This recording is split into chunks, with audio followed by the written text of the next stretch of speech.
आप सभी लोगों को नमस्कार। हम लोग पिछले लेक्चर में क्या पढ़ रहे थे? कार्बोनाइन। कार्बोनाइन में हम लोग देखे थे कि कार्बोनाइन के स्टेबिलिटी कैसे बढ़ता है कैसे घटता है। वहां पे हम पिछले लेक्चर में क्या बताए थे कि कार्बोनाइन में अगर हम कोई एक्सेप्टर जोड़ते हैं तो वो क्या करता है कि उसके स्टेबिलिटी को बढ़ा देता है, जबकि डोनर क्या करता है कि वो उसके स्टेबिलिटी को घटा देता है। और उसके बेस्ड कुछ क्वेश्चन भी किए थे। आज के लेक्चर में हम लोग क्वेश्चन करेंगे, उसके बाद थोड़ा सा बैक बॉन्डिंग पढ़ेंगे। ठीक, तो प्यारा प्यारा क्वेश्चन है, आप लोग थोड़ा गौर से देखिएगा। देखिए क्वेश्चन, पहला क्वेश्चन क्या है कि find the stability order. Stability order पूछ रहा है। कार्बोनाइन दिया है, 1 2 3 4 कार्बोनाइन दिया है, उसका स्टेबिलिटी ऑर्डर पूछ रहा है। तो चलिए देखते हैं, सॉल्व करते हैं। देखिए ये क्या है, कार्बोनाइन है, इस पे भी निगेटिव चार्ज, यहाँ भी निगेटिव चार्ज, यहाँ भी, यहाँ भी। लेकिन यहाँ पे क्या देखना है कि देखिए इसमें क्या कोई डोनर या एक्सेप्टर ग्रुप है? नहीं है। लेकिन इसमें एक क्या है, ये किसका कम करेगा? डोनर की तरह। यहाँ पे देखिए कितना डोनर है, 2 डोनर है। और इसमें देखिए कितना डोनर है, 3 डोनर है। और हम जानते क्या है कि ये कौन सा इफेक्ट की तरह कम करेगा? Plus I effect. ये भी प्लस आई, प्लस आई, प्लस आई, ये भी प्लस आई इफेक्ट, ये भी प्लस आई इफेक्ट। सारे के सारे प्लस आई इफेक्ट, मतलब इलेक्ट्रॉन को डोनेट करेगा। अब बात आता है कि स्टेबिलिटी कैसे पता करेंगे। तो हम क्या जानते हैं कि कार्बोनाइन में जो है डोनर क्या करता है, उसकी स्टेबिलिटी को घटा देता है। तो अब यहाँ पे देखिए 3 गो डोनर है, यहाँ पे 2 डोनर है, यहाँ पे 1 डोनर है, यहाँ पे 1 भी नहीं है। तो इसका मतलब सबसे ज्यादा स्टेबिलिटी किसका होगा? 1 नंबर का। उसके बाद किसका होगा? 2 नंबर का। उसके बाद 3 नंबर, उसके बाद 4 नंबर।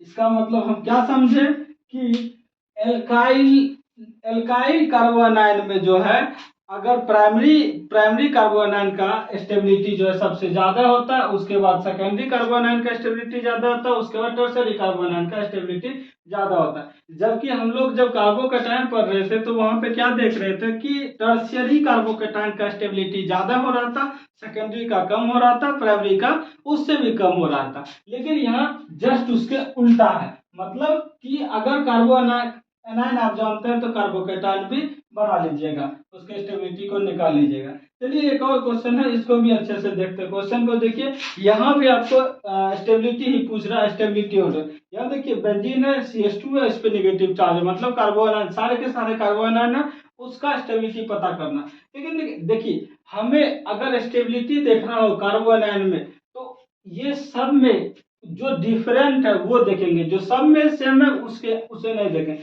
तो सब में बेंजीन है, बेंजीन जुटा हुआ, तो इसे नहीं देखेंगे। तो यहाँ पे डिफरेंट क्या है, यहाँ पे देखिए, यहाँ पे CH3 जुड़ा हुआ है, यहाँ पे NO2 जुड़ा हुआ है, यहाँ पे OCH3 जुड़ा हुआ है, यहाँ पे Cl जुड़ा हुआ है। ठीक, ये तो देखिए यहाँ पे क्या जुड़ा हुआ है, CH3 जुड़ा हुआ है, यहाँ पे NO2। अब देखिए CH3 किसके तरह काम करता है? प्लस आई के तरह। ये किसके तरह काम करता है? माइनस आई के तरह। OCH3 किसके तरह काम करेगा? प्लस M के तरह। और Cl किसके तरह काम करेगा? माइनस आई के तरह। अब देखिए माइनस आई, प्लस M, प्लस आई, ये सब क्या है तो आपको हम अच्छे से बता दिए थे जब हम लोग inductive effect and mesomeric effect पढ़ रहे थे। तो उस टाइम हम बताए थे कि इंडक्टिव इफेक्ट 2 तरह का होता है, एक प्लस आई इफेक्ट, एक minus I effect. And mesomeric effect 2 तरह का, एक प्लस एम इफेक्ट एंड एक माइनस एम इफेक्ट। अब कब कैसे होता है आप लोग पिछले लेक्चर में जाकर देख लीजिएगा मेसोमेरिक इफेक्ट, कि इसको OCH3 को हम प्लस एम इफेक्ट ही क्यों बोले। देखिए प्लस का मतलब क्या कि डोनर ग्रुप है, ये सब क्या, ये क्या है, डोनेटिंग ग्रुप है, ये भी डोनेटिंग ग्रुप है। जबकि ये और ये क्या है, दोनों दोनों क्या है, यहाँ हो जाएगा माइनस एम। तो ये दोनों क्या है कि एक्सेप्टिंग ग्रुप है। अब हम क्या जानते हैं कि कार्बोनाइन में एक्सेप्टर क्या करता है, उसकी स्टेबिलिटी को बढ़ा देता है और डोनर घटा देता है। इसका मतलब सबसे ज्यादा किसका होगा? सबसे ज्यादा तो 5 नंबर का होगा, क्योंकि यह माइनस एम इफेक्ट है, मतलब एक्सेप्ट कर रहा है मेजोमेरिक इफेक्ट के साथ। सबसे ज्यादा किसका? 5 नंबर का। उसके बाद कौन एक्सेप्ट कर रहा है? 3 नंबर। उसके बाद 3 नंबर। अब देखिए एक पे क्या है, यहाँ पे इसमें यहाँ पे ना कोई डोनर ग्रुप है ना ही कोई एक्सेप्टर ग्रुप है। इसका मतलब अब यहाँ पे डोनर ग्रुप है, ये घटा रहा है और ये नॉर्मल है। तो इसका मतलब 3 के बाद किसका होगा? 1 नंबर का। उसके बाद देखिए यहाँ पे प्लस आई के थ्रू घटा रहा है इसके स्टेबिलिटी को यहाँ पे प्लस एम के थ्रू, मतलब सबसे ज्यादा स्टेबिलिटी कौन घटाएगा, ये घटाएगा प्लस एम। इसका मतलब इसके बाद स्टेबिलिटी ऑर्डर में 2 का हो जाएगा, उसके बाद सबसे कम स्टेबल कौन होगा, 4 नंबर वाला कंपाउंड सबसे कम स्टेबल होगा। देखिए एक और क्वेश्चन है, इसको देख के उसके बाद हम बैक बाउंडिंग की तरफ चलेंगे।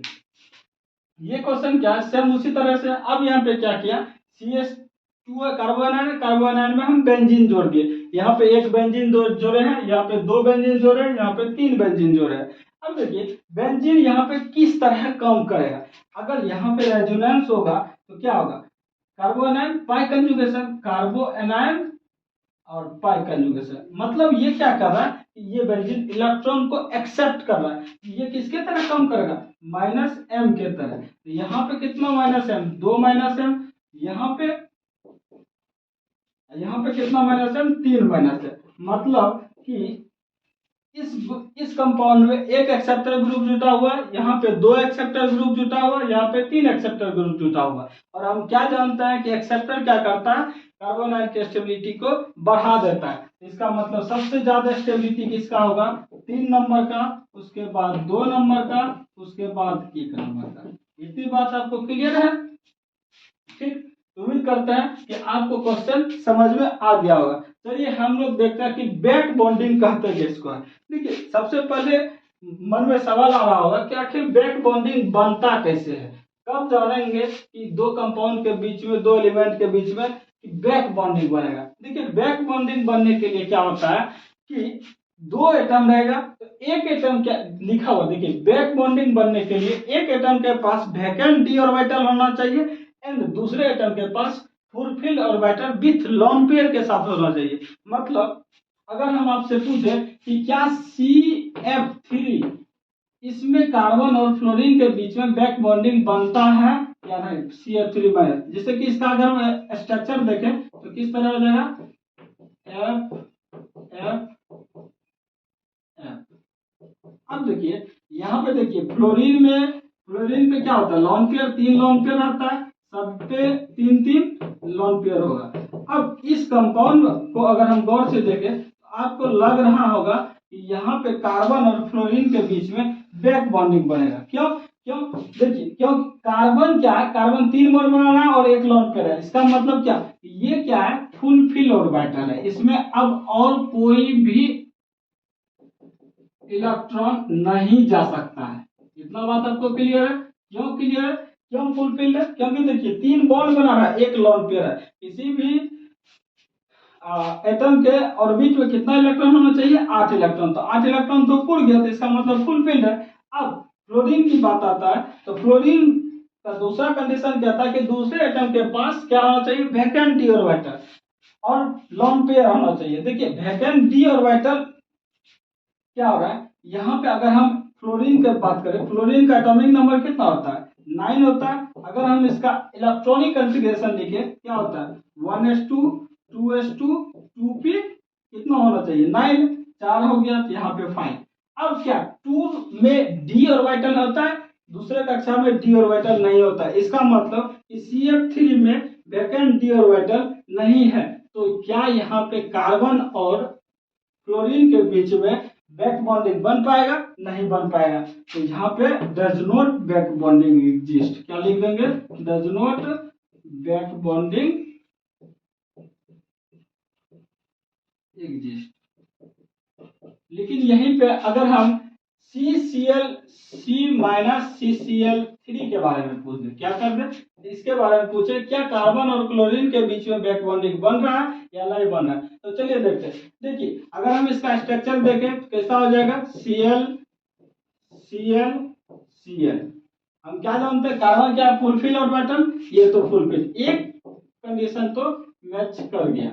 अब दूसरा कंडीशन क्या हम जानते हैं कि क्लोरीन के पास भी क्या होता है, लोन पेयर होगा, 3 लोन पेयर होगा, सबके पास होगा।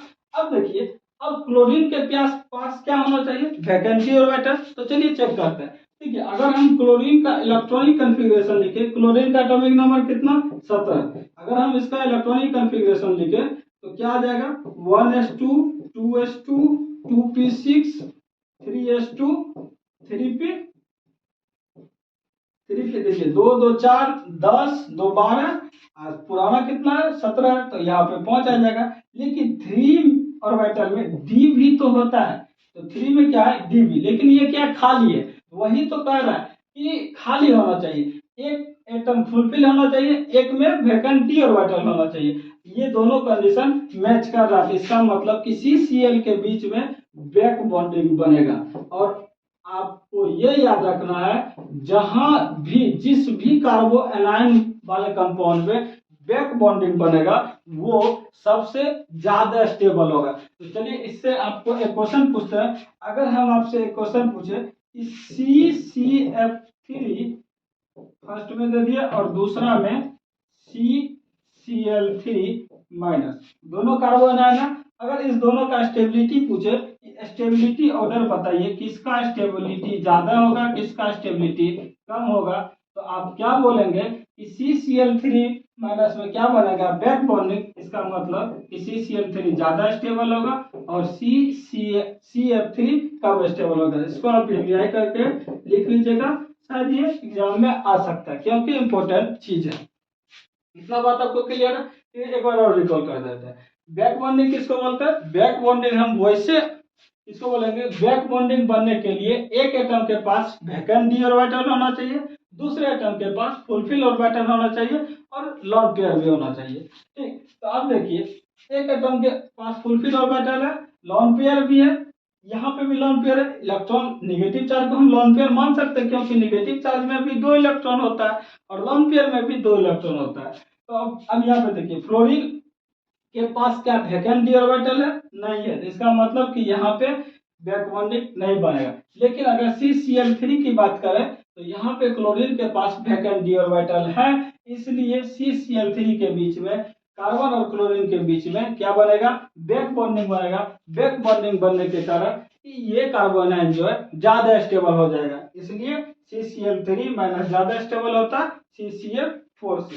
ठीक है, आपको एक और अच्छे से क्वेश्चन करवाते हैं, उसके बाद हम लोग इस लेक्चर को समाप्त करेंगे, फिर मिलेंगे दूसरे दिन। ठीक है, क्वेश्चन क्या है ध्यान से देखिएगा और इसे आप लोग बनाने का प्रयास कीजिएगा।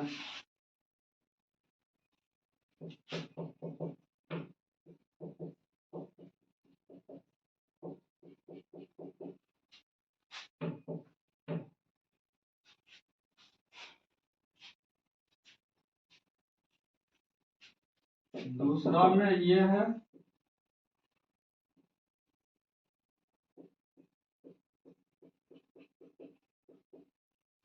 तीसरा में ये कंपाउंड है,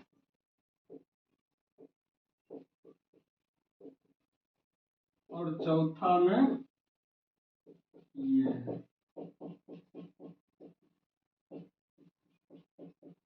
ओके, 4 कंपाउंड दिया। यहाँ पे आपको स्टेबिलिटी के बारे में पूछेगा। देखिए स्टेबिलिटी के बारे में हम क्या जानते हैं, कार्बन आयन डोनर क्या करता है स्टेबिलिटी को घटाता है, एक्सेप्टर स्टेबिलिटी को बढ़ाता है। यहाँ पे देखिए CH3 है, CH3 है, CH3 है, मतलब अल्काइल ग्रुप। अल्काइल ग्रुप किसके तरह काम करता है? डोनेटिंग ग्रुप के तरह। डोनेटिंग ग्रुप मतलब क्या, ये सब क्या करेगा इलेक्ट्रॉन को देगा, इलेक्ट्रॉन को देगा तो कार्बन आयन की स्टेबिलिटी बढ़ेगा या घटेगा? घटेगा। अब यहाँ पे देखिए ये क्या है बेंजीन है। अब यहाँ से कार्बन आयन पाई कंजुगेशन रेजोनेंस होगा, इसका मतलब ये बेंजीन किसके तरह काम करेगा एक्सेप्टर के तरह, तो माइनस आई इफेक्ट यहाँ पे काम करेगा। अब यहाँ पे देखिए इस कार्बन आयन पे कितना एल्काइल ग्रुप जुटा है, 2 एल्काइल ग्रुप, यहाँ पे कितना है 3, तो यहाँ भी प्लस आई इफेक्ट की तरह काम करेगा और ये तीनों क्या करेगा प्लस आई इफेक्ट की तरह काम करेगा। अब इसकी बात देखें, यहाँ पे क्या है CCl3 है, तो हम क्या जानते हैं कि ये बैक बॉन्डिंग बनाता है, कार्बन और क्लोरीन के बीच में बैक बॉन्डिंग बनेगा, तो अंक कानून के सबसे ज्यादा स्टेबिलिटी जो है किसका कर देंगे 3 नंबर का। 3 नंबर का स्टेबिलिटी सबसे ज्यादा होगा। उसके बाद क्या होगा, उसके बाद देखिए अब यहाँ पे ये एक्सेप्टर ग्रुप जुटा हुआ, यहाँ पे डोनर ग्रुप जुटा हुआ, तो मतलब ऐसे ऑब्वियस सी बात है कि एक्सेप्टर वाले ग्रुप का स्टेबिलिटी ज्यादा होगा। तो उसके बाद 2 नंबर का होगा। उसके बाद अब यहाँ पे 3 डोनर है, 2 डोनर है, उसके बाद क्या होगा 4 नंबर, उसके बाद 1 नंबर। ठीक, यह भी आप वीआई करके लिख लीजिएगा। ये आपके प्रीवियस ईयर का पूछा हुआ क्वेश्चन है नीट का। तो आप लोग इसे ध्यान में रखिएगा कि अगर कहीं भी कंपाउंड में बैक बॉन्डिंग बनेगा तो उस कंपाउंड के उस कार्बन आयन की का स्टेबिलिटी जो है ज्यादा हो जाएगा, बढ़ जाएगा। तो चलिए आज के लिए इतना ही रखते हैं, मिलते हैं नेक्स्ट लेक्चर में, तब तक के लिए जय हिंद।